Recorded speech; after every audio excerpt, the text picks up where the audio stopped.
कृपया आप गुरुकुल में रख लीजिए ना। कैसे नहीं कह रहे, सच्ची कोई परिस्थिति है घर में, हम नहीं रह सकते।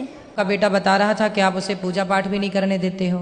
पूरी सारा दिन पूजा पाठ करता रहता है। सुबह मंदिर चला जाता है, वहाँ सारा दिन रहता है। शाम को चला जाता है, 4 घंटे वहाँ रहता है। मैं कहा जितना उतना ही कर लो। ये सारा दिन करता रहता है, सारा दिन। भगवान को भी गालियां देते हैं ये। कौन? ये दोनों। कौन है ये दोनों? माता पिता। आपके माता पिता संतों को गालियां देते हैं? हाँ, भगवान को भी देते हैं। भगवान को भी क्यों गाली देते हो? संतों को प्रेमानंद जी महाराज को इतनी गालियां देते हैं कि ये कहाँ से आ गया पागल, इस तरह गंदी गंदी गालियां देते हैं। गुरुजी प्लीज रख लीजिए ना दास। नहीं, हम रख लेंगे। क्यों गाली देते हो संतों को? मैं तो नहीं देता गुरुजी, ऐसे ही बोली जा रहे हैं। ये माँ तो मना कर रही है आपकी। पढ़ाई छोड़ देनी जो इसको बोलते हैं भाई हैं? ये पढ़ाई छोड़ दी है ना, जब इसको बोलते हैं हम भाई बेटा पढ़ाई क्यों छोड़ी तू। हाँ, तो पढ़ाई आपने क्यों छोड़ी, अब ये बताओ। मैंने इसको ऐसे बोला था बेटा तू 10वीं कर ले, जब मर्जी तू जय वृंदावन में जाके तुम्हारा एडमिशन करवा लेना। ठीक है। बस ये बात कही थी इसको। ये ना 6वीं क्लास पूरी भी नहीं की है अभी भी, और इसने छोड़ दी पढ़ाई। बात कराओ। पूछो इसको। भक्ति करना बहुत अच्छी बात है, लेकिन अपना कर्म भी तो जरूरी है ना बेटा। पढ़ाई लिखाई भी जरूरी है। पहले पढ़ाई लिखाई कर लो और पढ़ते लिखते फिर भगवान का चिंतन भी बना रहे। गुरुजी आपने कल कथा में कहा था कि एक बार सबको दो 3 बार सबको मौका दो। हमने बहुत बार इनको मौका दिया, फिर आपने कहा था उसका परित्याग कर दो। इसीलिए दास ने ये निश्चय लिया था कि दोनों बहुत ऐसे। माँ बाप को त्यागा नहीं जाता, माँ बाप को त्यागा नहीं जाता बेटा। ऐसे माँ बाप भी तो होने चाहिए ना जिनके ऐसा थोड़ा। तो ये माँ बाप अच्छे नहीं है? ये ना संतों दास को जो मर्जी कह दो, पर संतों को कुछ ना कहो। वाह। बच्चों को पढ़ने गुरुजी के घर लिए में मांस मदिरा खाते, तकलीफ तो होती आपकी माँ भी है ना। मांस खाती है? तो सब खाते हैं घर में सारे। पूरा पूरा पूरा घर बदबू बदबू से हो जाता है। पूरे घर में बदबू लाते हैं। कहीं कहीं उसका सिर पकाते हैं, कभी उसके हाथ पकाते हैं। बहुत कष्ट होता है दास को। देखो बच्चा रो रहा है और तो मुर्गी खा रही हो मैया। प्लीज गुरुजी रख लीजिए ना दास। रख लेंगे बेटा। अभी रख लीजिए ना please। ठीक है, अभी रख लेते हैं। ठीक है, ठीक है, अभी रख लेते हैं। तो मैया मांस क्यों खाती हो इतना ज्यादा कि बच्चे देखे? देखिए बच्चों के देखो इतने। आप लोग ना जो हत्या करते हैं, बच्चे कोमल होते हैं, बच्चे किसी का दर्द समझते हैं। आप लोग बताइए, बड़े होके किसी का दर्द नहीं समझ रहे हैं। माइक दीजिए पीछे। मांस खाने वाली मैया से बात कराओ। मैया खड़ी हो जाओ।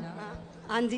क्यों इतना मांस खाती हो कि बच्चे देखिए कितना उनको मन में कितना बैठा हुआ है डर। गुरुजी क्या करे, घर में जो खाते हैं सभी खाते अरे तो हैं। सास ससुर भी खाते हैं।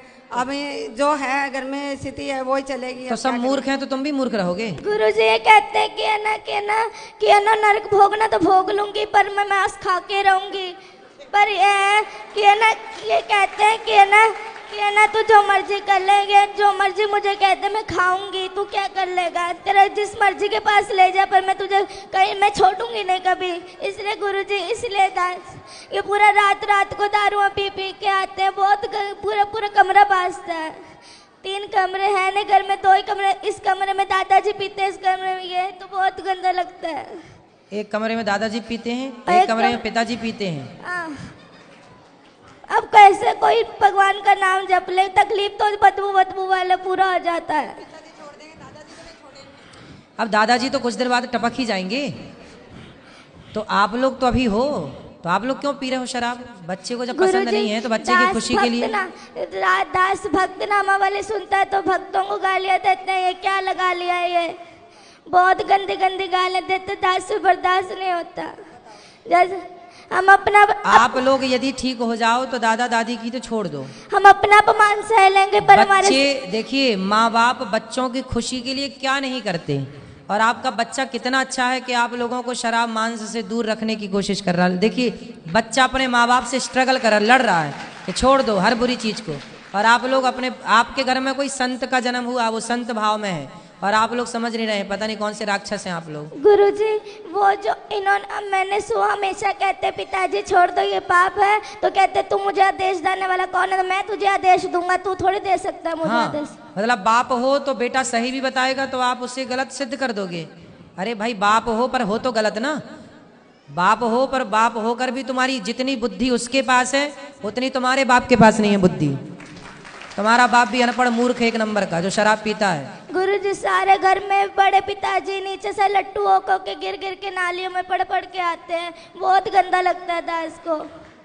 सही है। रातों रात लड़ा। तुम्हारे वंश में कोई बहुत बड़ा पुण्य था किसी का कि ऐसा भक्त का जन्म हो गया, वरना तुम सबको यही बचाएगा नर्क जाने से, वरना तुम सीधे नर्क की टिकट। गुरुजी घर में बहुत गंदी गंदी गालियां निकालते हैं ये सारे, लड़ाई अपने भाइयों से लड़ाई करी हुई है, सबसे लड़ाई करते हैं ये, और बहुत गंदी गंदी गालियां निकालते हैं ये। आप इनसे कहते गालियां मत निकाला करो किसी को, और जब वो वाली नहीं, वो गंदी गालियां होती है वो निकालते हैं ये। क्यों गंदी गालियां बोलते हो? बच्चे सुनते हैं, अच्छा प्रभाव पड़ेगा? नहीं बोलता गुरुजी। अच्छे शब्दों का बेटा बच्चों के साथ ना मर्यादित रहना चाहिए। जो आप कर रहे हैं उसका बहुत बड़ा प्रभाव बच्चों पर पड़ता है, अच्छा और बुरा दोनों। इसलिए थोड़ा माँ बाप को ना जिम्मेदारी से रहना चाहिए। और शराब छोड़ देने से क्या आफत आ रही है आपको? मांस छोड़ने से क्या भूखन मर जाएंगे आप? हम तो नहीं खाते मांस, वो भी नहीं खाता बच्चा आपके घर में, खाता है मांस? लहसुन प्याज भी नहीं खाता ये तो। फिर जब वो आपके घर में रह के जिंदा हो सकता है, रह सकता है, तो आप लोग कौन से मर जाएंगे नहीं खाएंगे मांस? तो